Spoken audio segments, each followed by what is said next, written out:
رات کے پچھلے پہر شہر تقریباً سو چکا تھا، مگر سعد کے موبائل کی اس ایک آواز نے اس کی نیند ہی نہیں بلکہ اس کے دل کا سکون بھی توڑ دیا تھا، کیونکہ وہ کال اس وقت آئی تھی جب سب کچھ خاموش اور بے آواز ہونا چاہیے تھا۔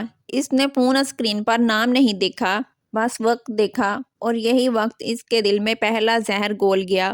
وہ بستر پر سیدھا ہو کر بیٹھ گیا، جبکہ اس کے ساتھ لیٹی ہنا گہری نیند میں تھی، بالکل بے خبر کہ اس کے شوہر کے دل میں ایک انجانا شک آنکھ کھول چکا ہے۔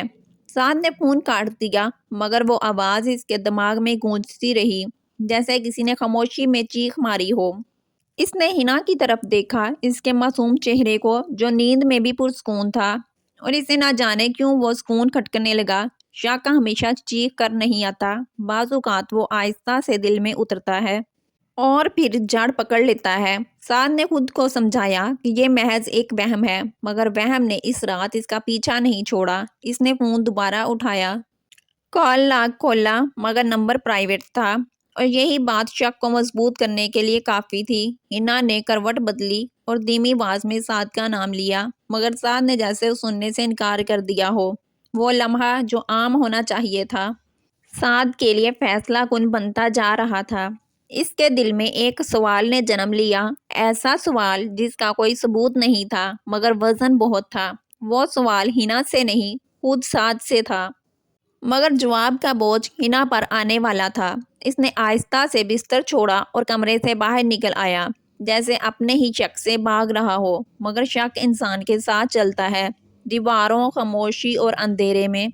اس رات پہلی بار سعد نے ہنا کو دیکھا نہیں بلکہ سوچا، اور بعض اوقات سوچ دیکھنے سے زیادہ خطرناک ہوتی ہے۔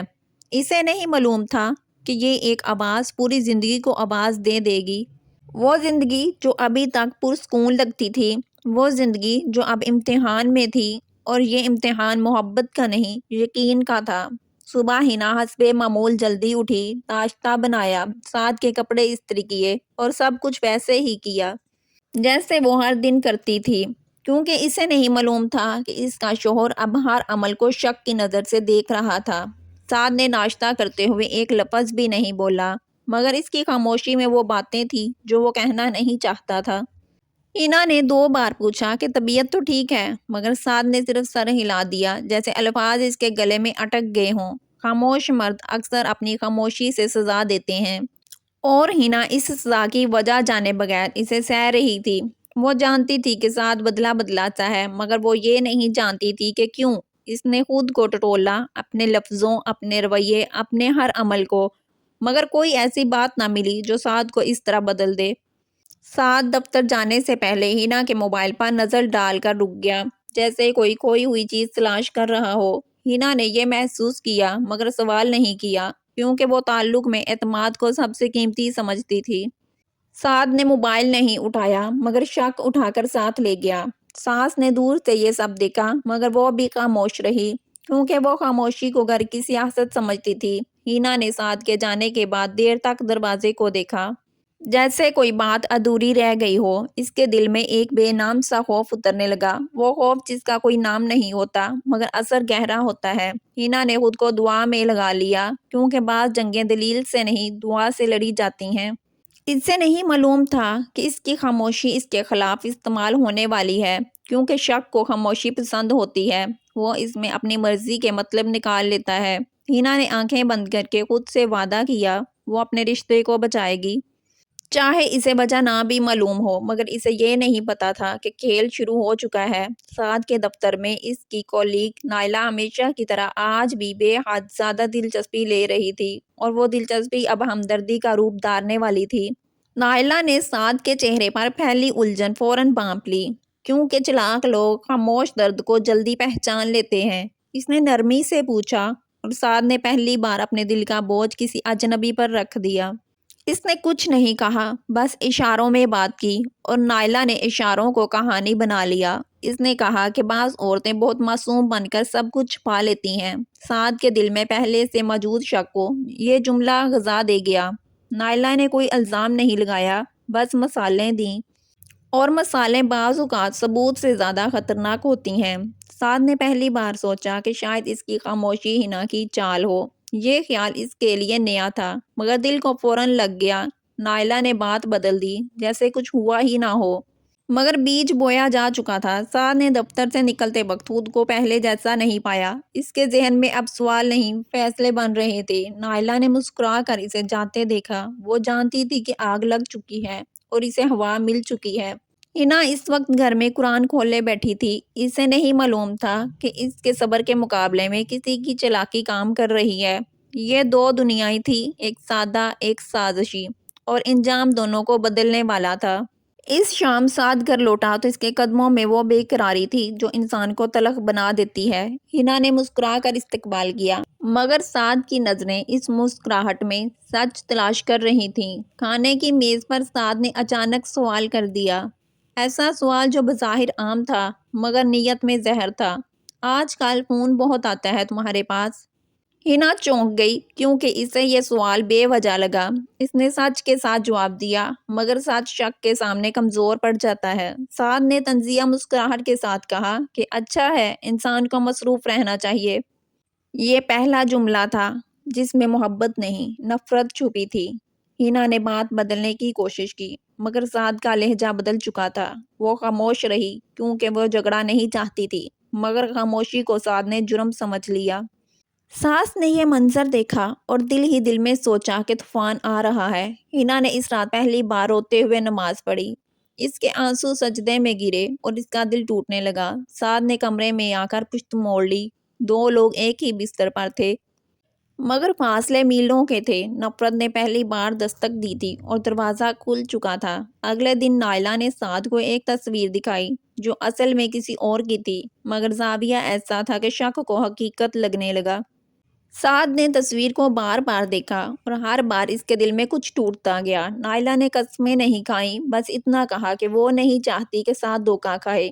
یہ جملہ سعد کے لیے کافی تھا۔ اس نے گھر آ کر ہنا سے سیدھا سوال نہیں کیا، اس نے تفتیش شروع کی۔ سوال، نظر، خاموشی، سرد رویہ۔ ہنا ہر دن ٹوٹتی رہی مگر اس نے صفائی نہیں دی کیونکہ وہ خود کو بے قصور جانتی تھی۔ اسے یقین تھا کہ سچ خود بولے گا، مگر سچ کو بولنے کے لیے وقت چاہیے ہوتا ہے اور وقت سے پہلے انسان بکھر جاتا ہے۔ سعد نے فیصلہ کر لیا کہ وہ ہنا کو آزما کر دیکھے گا۔ یہ فیصلہ محبت کا نہیں تھا، یہ انا کا تھا۔ ہنا نے اس رات دل ہی دل میں سوچا کہ شاید اس کا امتحان شروع ہو چکا ہے، مگر اسے نہیں معلوم تھا کہ یہ امتحان نہیں، سزا ہے، ایک بے گناہ عورت کے لیے شک کی سزا، اور یہ سزا ابھی شروع ہوئی تھی۔ سعد نے جس آزمائش کا فیصلہ کیا تھا، اس رات اس نے خود کو سب سے زیادہ طاقتور سمجھا، مگر وہ یہ نہیں جانتا تھا کہ وہ دراصل اپنے ہی رشتے کی جڑوں پر وار کرنے جا رہا ہے۔ اس نے جان بوجھ کر دیر سے گھر آنا شروع کیا تاکہ ہنا کے رد عمل کو پرکھ سکے۔ ہنا ہر رات دروازے کی طرف دیکھتی مگر سوال نہیں کرتی کیونکہ اس کے نزدیک انتظار بھی محبت کی ایک شکل تھا۔ سعد کو یہ خاموشی، انتظار عجیب لگنے لگا۔ وہ چاہتا تھا کہ ہنا گھبرائے، صفائیاں دے، روئے، مگر وہ ہر دن پہلے سے زیادہ خاموش ہوتی جا رہی تھی۔ خاموشی سعد کے لیے ناقابل برداشت بننے لگی کیونکہ خاموش عورت الزام کو چیخ میں بدل دیتی ہے۔ ایک رات سعد نے جان بوجھ کر فون ٹیبل پر رکھ چھوڑا۔ اسکرین پر نائلہ کا نام چمکا۔ ہنا کی نظر اس نام پر پڑی مگر اس نے فون کو ہاتھ نہیں لگایا۔ اس نے نظریں جھکا لیں جیسے کسی کی پرائی چیز دیکھنا بھی اس کی تربیت کے خلاف ہو۔ سعد یہ منظر دیکھ رہا تھا اور اس کا دل الجھنے لگا۔ وہ آزمائش ناکام ہو رہی تھی مگر اس نے ماننے سے انکار کر دیا۔ اس نے دل میں طے کیا کہ اگلا وار زیادہ سخت ہوگا۔ ہنا اس رات دیر تک جاگتی رہی۔ اسے محسوس ہو رہا تھا کہ کچھ غلط ہے مگر وہ اس غلطی کو نام نہیں دے پا رہی تھی۔ وہ دعا کر رہی تھی کہ سعد کے دل سے بدگمانی نکل جائے کیونکہ وہ جانتی تھی کہ شک محبت کو نہیں، عزت کو مارتا ہے، اور عزت مر جائے تو رشتہ لاش بن جاتا ہے۔ سعد کی ماں نے بیٹے کے بدلے ہوئے رویے کو محسوس کر لیا تھا مگر اس نے سوال کرنے کی بجائے مشاہدہ کرنا بہتر سمجھا۔ وہ جانتی تھی گھروں میں جھگڑے لفظوں سے نہیں، غلط فہمیوں سے بڑھتے ہیں۔ اس نے ہنا کو کبھی برا نہیں سمجھا تھا مگر شک کی آگ میں نیوٹرل رہنا بھی ایک چال بن جاتا ہے۔ وہ کبھی ہنا کو مشورہ دیتی کہ شوہر کے مزاج کو سمجھو اور کبھی سعد کو کہتی کہ عورتیں زیادہ بولیں تو مسئلہ بنتا ہے۔ یہ دوہرے جملے آگ کو بجھانے کی بجائے ہوا دے رہے تھے۔ ہنا سعد کی نیت کو سمجھ نہیں پا رہی تھی، مگر سعد ان باتوں کو اپنے حق میں لیتا جا رہا تھا۔ اسے لگنے لگا کہ شاید سب کچھ اس کی شک کی تصدیق کر رہا ہے۔ ایک دن ساس نے لاپرواہی میں کہہ دیا کہ آج کل کی لڑکیاں بہت چلاک ہوتی ہیں۔ یہ جملہ سعد کے دل میں تیر بن کر لگا۔ ہنا نے یہ بات سنی تو اس کے اندر کچھ ٹوٹ سا گیا۔ وہ جان گئی کہ اب صرف سعد نہیں، پورا ماحول بدل رہا ہے، مگر اس نے پھر بھی کوئی صفائی نہیں دی، کیونکہ اسے پتا تھا سچ کو ثابت کرنے کی ضرورت نہیں ہوتی، مگر یقین اسے اندر سے کھوکھلا کر رہا تھا۔ اس کی آنکھوں کی چمک کم ہونے لگی، ہنسی جیسے اس کے چہرے سے رخصت ہو گئی ہو، اور سعد نے پہلی بار یہ تبدیلی محسوس کی، مگر تب تک بہت دیر ہو چکی تھی۔ وہ دن ہنا کے لیے قیامت سے کم نہ تھا جب سعد نے سب کے سامنے اس پر طنز کیا۔ وہ طنز لفظوں میں کم، نیت میں زیادہ تھا۔ ہنا کے ہاتھ کانپنے لگے، مگر اس نے آنسو نہیں بہنے دیے، کیونکہ وہ جانتی تھی کہ آنسو کمزوری کا اعلان ہوتے ہیں۔ سعد کے دوست بھی وہاں موجود تھے، اور نائلہ بھی۔ نائلہ نے معصوم بن کر نظریں جھکا لیں، مگر اس کی خاموش مسکراہٹ کسی فتح کی علامت تھی۔ ہنا نے اس دن پہلی بار خود کو بے عزت محسوس کیا۔ اس نے کمرے میں جا کر دروازہ بند کیا اور زمین پر بیٹھ کر خود سے سوال کیا کہ اس کا قصور کیا ہے؟ وہ جس نے کبھی نگاہ اٹھا کر بھی کسی غیر کو نہیں دیکھا، وہ جس کی دنیا صرف اس کا شوہر تھا۔ سعد نے رات کو کمرے میں آ کر کہا کہ وہ سب جانتا ہے، مگر کیا جانتا ہے یہ نہیں بتایا۔ یہ ادھورا الزام ہنا کے لیے سب سے بڑا زخم تھا۔ اس نے پہلی بار جواب دینا چاہا، مگر آواز حلق میں ہی مر گئی۔ خاموشی نے ایک بار پھر اسے شکست دے دی، اور نفرت نے ایک قدم آگے بڑھا لی۔ ہنا بیمار رہنے لگی، مگر اس کی بیماری جسم کی نہیں، دل کی تھی۔ وہ ہر دن خود کو سمجھاتی کہ صبر کا پھل میٹھا ہوتا ہے، مگر بعض اوقات صبر کا پھل آنسو ہوتا ہے۔ سعد نے اس کی کمزوری کو بھی شک کی نظر سے دیکھا۔ اسے لگا یہ سب ڈرامہ ہے۔ یہی خیال اس کی سب سے بڑی غلطی تھی۔ نائلہ نے موقع غنیمت جانا اور سعد کو مزید ثبوت دکھائے، جھوٹے مگر چالاکی سے بنائے گئے۔ سعد نے ہنا کا موبائل چیک کیا اور اسے کچھ نہ ملا، مگر اسے ماننے کی ہمت نہ ہوئی، کیونکہ اگر ہنا بے قصور ہوتی تو سعد مجرم ٹھہرتا، اور وہ خود کو مجرم ماننے کے لیے تیار نہیں تھا۔ ہنا نے محسوس کیا کہ اب اس کی نجی زندگی بھی محفوظ نہیں رہی۔ اعتماد کا رشتہ مکمل طور پر ٹوٹ چکا تھا۔ وہ ایک ہی گھر میں قیدی بن گئی، جہاں ہر نظر شک کی تھی، ہر سانس جرم لگتی تھی۔ وہ اندر ہی اندر مرنے لگی، اور سعد اس موت کا حصہ بن۔ ایک رات سعد نے وہ بات کہہ دی جو نہیں کہنی تھی۔ اس نے ہنا کے کردار پر سوال اٹھایا۔ یہ وہ لمحہ تھا جب صبر کا پیمانہ ٹوٹ گیا۔ ہنا نے پہلی بار آنکھوں میں آنکھیں ڈال کر سعد کو دیکھا۔ اس نظر میں آنسو نہیں تھے، صرف ٹوٹا ہوا یقین تھا۔ اس نے کہا کہ الزام ثابت کرنا تمہارا کام تھا، اور بے گناہ ہونا میرا۔ اس کے بعد وہ خاموشی سے کمرے سے نکل گئی۔ سعد کو پہلی بار خوف محسوس ہوا۔ یہ خوف کھونے کا تھا۔ نائلہ کو دور سے سب کچھ معلوم ہو گیا۔ وہ سمجھ گئی کہ اب کھیل خطرناک ہو رہا ہے، مگر وہ پیچھے ہٹنے والی نہیں تھی۔ ہنا نے اس رات ایک فیصلہ کیا، وہ فیصلہ جو عزت کے لیے تھا، محبت کے لیے نہیں۔ سعد نے دروازے کے باہر کھڑے ہو کر سنا، مگر سمجھ نہ سکا، کیونکہ بعض فیصلے لفظوں میں نہیں، خاموشی میں ہوتے ہیں۔ ہنا نے جو فیصلہ کیا وہ غصے میں نہیں تھا، بلکہ اس خاموشی میں پکا تھا جو مہینوں سے اس کے اندر پل رہی تھی۔ اس نے کسی کو بتایا نہیں، نہ ساس کو نہ سعد کو، کیونکہ وہ اب وضاحت دینے کے مرحلے سے گزر چکی تھی۔ اس نے صرف اپنی ماں کو فون کیا اور کہا کہ وہ کچھ دن کے لیے آنا چاہتی ہے۔ ماں نے سوال نہیں کیا، کیونکہ مائیں آواز کے پیچھے چھپا درد پہچان لیتی ہیں۔ سعد نے ہنا کو سامان باندھتے دیکھا تو چونک گیا۔ اس نے پوچھا کہاں جا رہی ہو، مگر لہجہ اجازت کا نہیں، سوال کا تھا۔ ہنا نے نظریں جھکائے بس اتنا کہا کہ سانس لینے۔ یہ جواب سعد کے لیے نیا تھا۔ وہ پہلی بار سمجھا کہ شاید معاملہ اس کے قابو سے نکل رہا ہے۔ ساس خاموشی سے سب دیکھ رہی تھی۔ اس نے کچھ کہنا چاہا، مگر پھر رک گئی، کیونکہ اب الفاظ کا وقت گزر چکا تھا۔ ہنا دروازے سے نکلی تو پیچھے مڑ کر نہیں دیکھا۔ بعض عورتیں واپسی کے لیے نہیں، خود کو بچانے کے لیے نکلتی ہیں۔ سعد نے دروازہ بند ہونے کی آواز سنی۔ اس آواز میں الزام نہیں تھا، بس انجام تھا، اور یہی بات سعد کو اندر سے ہلا گئی۔ اسے پہلی بار محسوس ہوا کہ شک نے اسے اکیلا کر دیا ہے، مگر تب تک خاموش فیصلہ ہو چکا تھا۔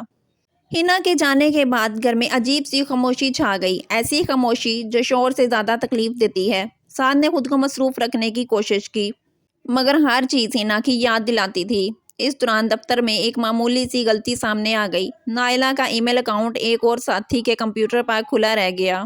سعد کی نظر اسکرین پر پڑی تو وہ ٹھٹک گیا۔ اس نے وہی تصاویر دیکھی جو کبھی اس نے ہنا کے خلاف ثبوت سمجھی تھی، مگر اب ان کے اصل سورس سامنے آ رہے تھے۔ تصویریں ایڈٹ کی گئی تھیں، زاویے بدل گئے تھے اور نام جان بوجھ کر چھپائے گئے تھے۔ سعد کے ہاتھ کانپنے لگے۔ اس نے مزید کھوج کی، چیٹس، وائس نوٹس، سب کچھ۔ نائلہ کی چالاکی کھلتی چلی گئی۔ اس نے خود کو بے نقاب کر دیا تھا۔ سعد کو ایسا لگا جیسے کسی نے اس کے سینے پر رکھا بوجھ اچانک گرا دیا ہو، مگر اس بوجھ کے نیچے وہ خود دب چکا تھا، کیونکہ سچ سامنے آ چکا تھا، اور جھوٹ بھی۔ مگر ہنا اب وہاں نہیں تھی۔ سعد اس رات گھر نہیں جا سکا۔ وہ ایک ہی جگہ بیٹھا رہا، ماضی کے مناظر دیکھتا رہا۔ ہنا کی خاموشی، اس کا صبر، اس کی نظریں، سب کچھ اب معنی خیز لگنے لگا۔ اسے احساس ہوا کہ ہنا نے کبھی خود کو ثابت کرنے کی کوشش ہی نہیں کی، کیونکہ وہ جانتی تھی کہ الزام لگانے والا ہی ثابت کرنے کا ذمہ دار ہوتا ہے۔ سعد کو اپنی مردانگی، اپنی انا، سب بکھرتا ہوا محسوس ہوا۔ اس نے نائلہ سے بات کرنے کی کوشش کی، مگر وہ پہلے ہی نوکری چھوڑ چکی تھی، وہ بھاگ چکی تھی۔ سعد نے پہلی بار خود کو کمزور مانا۔ وہ گھر آیا اور ماں کے سامنے بیٹھ گیا، سچ بتایا۔ سعد کی آنکھوں میں آنسو آ گئے۔ وہ بولی کہ بعض اوقات ماں بھی بیٹے کو غلط راستے پر چلتا دیکھ کر خاموش رہ جاتی ہے، مگر یہ خاموشی بھی جرم ہوتی ہے۔ سعد نے سر جھکا لیا۔ اسے احساس ہوا کہ وہ اکیلا قصوروار نہیں، مگر سب سے بڑا قصور اسی کا تھا، کیونکہ شک اس نے کیا تھا اور سزا ہنا نے بھگتی تھی۔ اب اسے واپس لانا تھا۔ اگر سعد ہنا کے میکے پہنچا تو دل میں خوف تھا، وہی خوف جو اس نے ہنا کو دیا تھا۔ ہنا دروازے پر آئی، مگر اس کی آنکھوں میں وہ محبت نہیں تھی جو کبھی سعد کا مان ہوا کرتی تھی۔ سعد نے پہلی بار ہنا کے سامنے سر جھکایا۔ اس نے معافی مانگی، دلیل نہیں دی، صفائی نہیں پیش کی، بس سچ رکھا۔ ہنا خاموشی سے سنتی رہی۔ پھر اس نے وہ بات کہی جو سعد کو زندگی بھر یاد رہنی تھی۔ اس نے کہا کہ محبت شک سے مر جاتی ہے، مگر عزت شک سے پہلے مرتی ہے۔ وہ بولی کہ وہ واپس آ سکتی ہے، مگر شرط کے ساتھ۔ اور شرط یہ تھی کہ سعد اسے صرف بیوی نہیں، انسان سمجھے گا۔ سوال ہو تو پوچھے گا، الزام نہیں لگائے گا۔ شک آئے تو بات کرے گا، چپ نہیں رہے گا۔ سعد نے یہ شرط قبول کی، کیونکہ اب اس کے پاس انا نہیں، پچھتاوا تھا، اور پچھتاوا انسان کو جھکنا سکھا دیتا ہے۔ ہنا واپس آئی، مگر وہ پرانی ہنا نہیں تھی۔ وہ زیادہ مضبوط تھی، زیادہ باشعور اور زیادہ باوقار۔ سعد نے بھی خود کو بدلنے کی کوشش کی۔ یہ تبدیلی ایک دن میں نہیں آئی، مگر نیت سچی تھی۔ وہ اب ہر بات پر بات کرتا تھا، سوال پوچھتا تھا، سنتا تھا، یقین کرتا تھا۔ ساس نے بھی ہنا کو وہ مقام دیا جو وہ پہلے نہ دے سکی تھی۔ گھر میں آہستہ آہستہ سکون لوٹ آیا، مگر اس سکون میں ایک سبق شامل تھا کہ شک محبت کو نہیں، رشتے کو مارتا ہے، اور عزت کے بغیر کوئی رشتہ نہیں۔ سعد نے ہنا کا ہاتھ تھاما، اس بار اختیار سے نہیں، اجازت سے۔ ہنا نے نظریں اٹھائیں اور پہلی بار دل سے مسکرا دی۔ یہ کہانی اس لیے نہیں تھی کہ شوہر نے شک کیا، بلکہ اس لیے تھی کہ عورت خاموش تھی، مگر کمزور نہیں۔